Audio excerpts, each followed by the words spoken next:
Yeah, we talked on Sunday that it's going to be hard at the beginning, hard to even come close to show your defense what this offense is like. Impossible for a scout team to even run the plays right, let alone run them at close to the pace that Army runs them. Uh, and then defensively, they're so attacking with all their fronts and coverages mixed up. So we talked about it. They're probably going to have a big advantage early. We got to try to not weather the storm early, hang in there, not have them. None of my guys had defended option before, which if you'd asked my guys on Wednesday if we had a chance, they'd have told you, no, we hadn't even stopped our scouts. And they score on a nice long drive, but I didn't feel bad. It wasn't horrendous defense, 12 plays, 54 yards, not what you want, but we can't get none going. Their defense is stingy. They score again on another nice drive, but not horrendous. We're kind of slowing them down. We're not stopping them. Then our offense gets a big play. We said we had to get some big plays against their blitzing defense. We had Kenny, 14-7, and then somehow we get a stop in the red zone. I'm not sure. At that point in time, it was all Army offense, and we're just hanging on. But Koenig, one of his 23 tackles, was slipping through on 4th and 1 and makes a big play on a fullback that usually falls forward. And we're breathing at halftime. We feel, okay, that's what we talked about. Come on, our defense is getting their footing underneath them. We're starting to slow them down even more. We're getting some stops. Their defense keeps playing, though, and then they hit the midline Q ISO, and we had guys there. I got to watch it, but we had guys there, and they got good players. The quarterback makes a play, and 21-7, we go on a nice drive. It looks like, hey, 21-14, they make a stop, and it's like, are we dead yet? And we get a stop. We go on a crazy long drive, converting 4th downs, and we're gonna get the onside kick and have a chance. We don't get the onside kick. We get a stop again. Our offense somehow gets it down there. We're definitely got the momentum. We score. We're going for 2, and we had called for celebration, which I'm not mad at my kid. I'd be celebrating too if we're losing, have no chance basically the whole game, in complete control Army, and somehow 30 seconds left, we're in the end zone and we can tie it. We're definitely going for 2. Then we got to kick the extra point, and overtime was overtime, and we were 2.5 yards short right down the last play. Gus is sacked. They're shooting a cannon off. They're storming the field, and Gus throws a hook shot to Kenny. We got linemen diving after people trying to get in front of Kenny. Kenny comes up 2.5 yards short. As I told the team, it's coach a lot of games.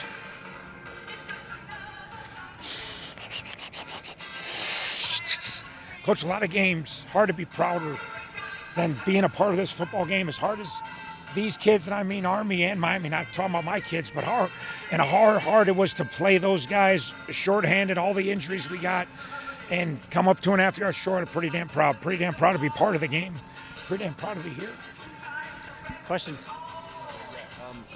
What do you think about the spiking penalty on the last play of regulation? Yeah, it's a letter rule. They probably got to call it. If I'm up and I'm letting it go. I mean, I don't know. The moment of the game, I know he spiked it. 2 weeks ago, someone spiked one us. They threw the flag, and cooler heads prevailed, and they picked it up. I said, why'd they pick it up? He's like, well, and he's looking at me like, well, we really don't want to. We don't really want, But the letter of the rule, he spiked it. We got a penalty. I mean, I'm not complaining. It's just we had momentum. It would have been nice to run a 2-point play. At least we'd have been on our plane right now, going home one way or another. Saved us all a couple of years of our life from stress, but not having to watch 2 overtimes. So, Have you ever been in a game with that many 4th downs? I don't know. Probably not. 13? Can't tell you. Do we go for it 13 times, or did they total? Total. Yeah. We said on Sunday, we told the team, like, hey, they're 19 for 21. They play hide the hoagie better than anybody that's ever played hide the hoagie on offense. We're not going there to watch them play offense. If we get near midfield, we're going for it on 4th down every time, and we're going to try to play Army football the way Army plays football, and it may cause some short fields and a blowout, but we didn't want to give the ball back to their offense. It's a slow death, but it's a death. So, and they always go for it when they have the opportunity. You know that. So I'm not surprised there are that many. No, our plan was we got the ball at 40, and we're going to try to score and not give it back to Army's offense. The last play, why go for 2? We decided on the week. Like I said on the week, I don't like defend their offense from the 25 in. You give them 4 downs or 19 for 21 on 4th down. They give it the fullback. I mean, it just, to me, I don't like defending them when I got them inside their own 35, but at least I feel like if I can get them to 4th down, it's not 1, they're going to punt it. They got the ball at the 25. I'm not saying they won't kick a field goal. They kicked it was 4th and 11, but to me, I said, hey, if we're not going to play, most times I always would kick. I don't, but just their style of offense, I didn't want to be 4 plays from the 25 and think we're going to have a great chance to stop them. So I just said, we have a chance. We would have went for, like I said, we were going for the first time. We weren't trying to play that offense in overtime. It's just a difficult offense when they know they're in 4 downs. It seems like in the second half somebody clicked a switch. Suddenly Ragsland was successful. Suddenly you were stopping Army 3 and outs. What happened? One thing I believe in, when you play an option team, unless they're going to get theirs early, the pace is, it just, everything happens quicker than you think it's going to happen. I try to warn them. I try to show them some Notre Dame tape where Army and Navy were early in the game making, and we had a crazy advantage in personnel, and it just, the speed. And I said, if you can settle in and you don't panic, a lot of teams it starts to go bad and they panic and start doing dumb stuff and stop reading their keys and start blitzing and start. I said, we're going to stick with it, even though the first 2 drives weren't great and even the third drive wasn't great. But the game starts to slow down. They run the same plays over and over. And now it's almost like we're practicing against Army. And if we could have practiced against Army all week, I think we'd have a better chance to stop them, even though they would know what we're doing. Just the pace of the play and the reads, and it starts to slow down. I think that's what happens. I think you should, if you don't have anxiety, you should get better if you can weather the storm against an option team. And we talked about, our kids started to feel like, hey, Coach, I got it. I got my reads, and I can get there quick enough.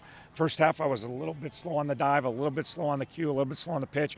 So I think if we have a lot of experience defending them, so I don't have the same anxiety most people do. I know, but I try to talk all week about, hey, we just got to stick around, and then it'll slow down, and we'll get our stops, and maybe we'll pull one out late. And I thought, we talked about that on Sunday, Monday, Tuesday. I'm like, God, we kept saying on silent, this is exactly, players are telling me, Coach, this is exactly what you told us. The game's going exactly how you told us it was going to go. And I said, well, that's when you play option football. So, What did you tell the team afterwards? just so I'm proud of myself. I've coached a long time, been a part of a lot of great things, wins, losses, and hard to be prouder than to be a part of the game today, how these young men competed, how to be proud of my teams. I got my nose guards out. We lose another nose guard in pregame. So now we're down to 1 nose guard. My middle backer's out. My 2 safeties are out.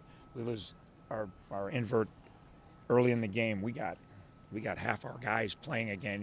You, with all your bullets, it's not much fun to play them, let alone you got half your starters, and we got really good players.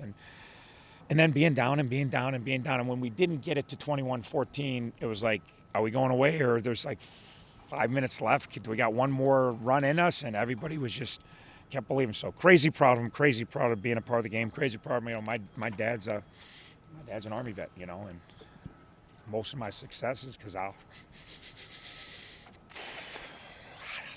don't really cry in our house. All my successes, because how my dad raised me, and my dad raised me because he was an Army vet, and there was a certain way you did things. I've had a lot of great success as a coach, and everybody says, who's your mentor?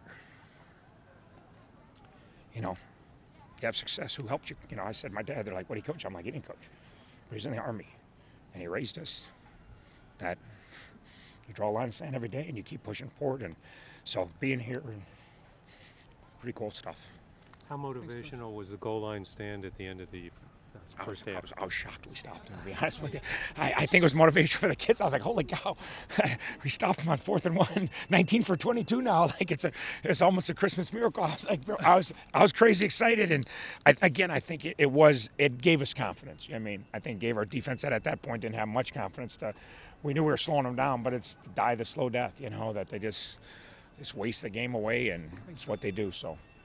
How good is Koenig? Everything I saw he's about him great. is just unbelievable. He's a great player. Crazy underrated.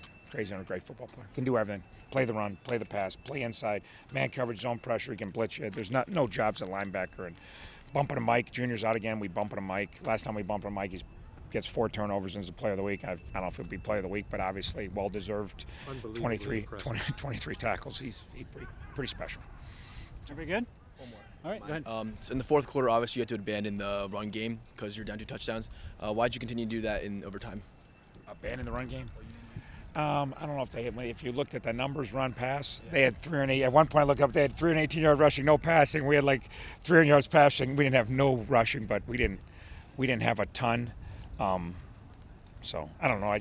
We had two good drives moving it through the air, and again, it obviously worked. We got the touchdown and had a chance for the 2-point play. We could have kicked the extra point, went 3 overtimes, but at that point you're going for 2-point plays anyway. So I don't know. One final question. when you brought your team here, did they get the chance to experience any of the West Point just the situation? noon start we kind of have a routine that we travel. We get there at 6. We didn't want to really break our routine, so got my family here early Thursday, so they got to experience. That was cool for my wife and kids. But yeah, I wish we could have, but I think they experienced enough. I mean, the feeling here is I've never been here, so the feeling here is pretty unique, which everybody said it was. So I think they, I think they got maybe not a tour, but I think they got a good feel for. We get to play football, we get to coach football, because not what these guys do on the football field, because what these people do for hundreds of years, and we don't take that for granted. It's like I said, even as ND played them, there's always some chills, and there's always, you're looking in the stands and seeing the cadets. It's like, I got a pretty good life, and it's because of these people. It's because these kids, not just these, but for hundreds of years. Like, it's so, and we talked about a lot with our team, and I told my team, I said, we always want to play our hardest, and our kids do play hard, but you go to Army, Army kids deserve for you to play their hardest, because that's what the Army's all about. Like, the Army's about finishing everything and never giving in, and never taking a second off, and never accepting defeat. So I said, to honor them, the best way you can honor them is you play crazy, out of your mind hard for as long and as hard as you can, because that's what the armed forces, not just the Army, that's what all our armed forces are about. I said, that's how we honor them. We honor them by going, trying to kick their ass and let them know that we're here to play football the right way, and I think both teams obviously did that.